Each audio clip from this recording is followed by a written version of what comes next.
Okay, so we talked about the Demon Tower for a while, and how it happened in Waterdeep because of a cult of religious magic users who tried to summon some sort of tower to try and communicate with some sort of evil god to take over their entire realm, everything that was in the same dimensional pockets as them.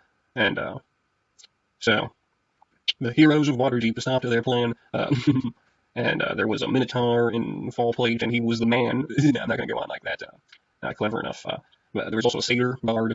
He was a pirate, and he stole a flying boat, navy boat, from Hidden Mountain Gnome City with a lion who died during the tower defense. And that lion was a druid, and he had vines on him, and his name was like Aslan or Aslan, something like that. But the lion wasn't that important. There was also a centaur who died in the forest.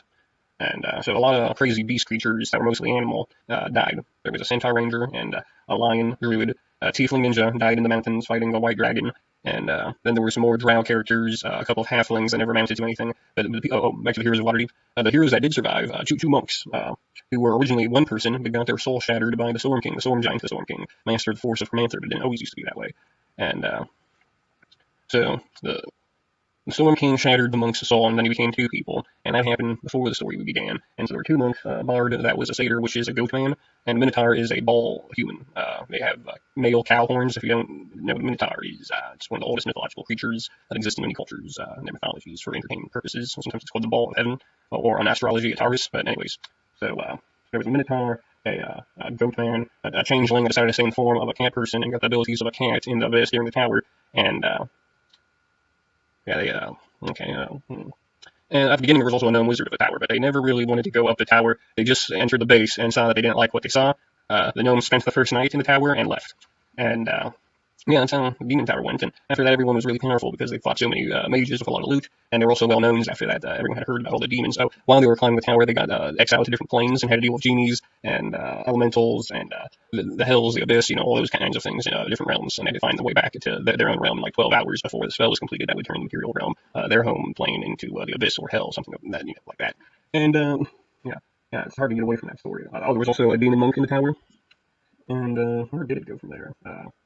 They tried to upgrade the goat man's boat, and by collecting artifacts to make it so the boat could not just fly around, but also could shift into different planes. And the Minotaur went around killing larger creatures and getting more powerful.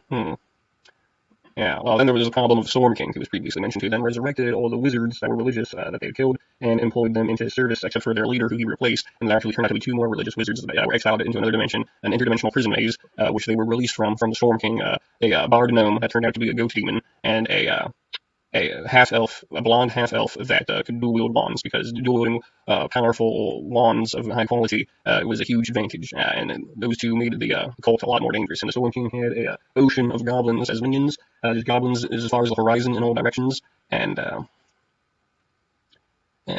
yeah, and ogres, different classes of giants, hill giants, cloud giants, stone giants. Every type of monster has at least four categories, and he had them all. He rode the Terresque, which is like a giant monster demon god turtle lion, and he built a giant fortress on its back, and that was also a castle, or I mean his throne. So, and since he was a storm giant, and he was also had all these enchantments to make him larger, he was just a giant hurricane, and ocean of goblins. He had all these dragon stones, so the hurricane's filled with evil dragons, and he was just moving across the favorite map, and had to go and collect every artifact in the book, and go underground, fight mind flayers, and go into giant deserts and fight colossal stone golems. And they were supposed to go underground and fight vampire cities for really no reason, just way too much. Over 16 different mini quests, each one taking a session. There was a heart, an orb of that just gave experience that was supposed to be able to turn people into gods or demigods, and they accidentally broke it open trying to stop the Storm King from getting it, and they fell into a deep pit where they fought a bunch of monolithic elementals that were princes of different multiverses of elements of water, fire, earth, stone, earth, and wind or air, and also lightning, and they were just like huge, and they all turned into different deities and had golden magic armor and flying carpets and musical instruments and floating musical instruments and floating weapons, and that just sort of stayed in their field,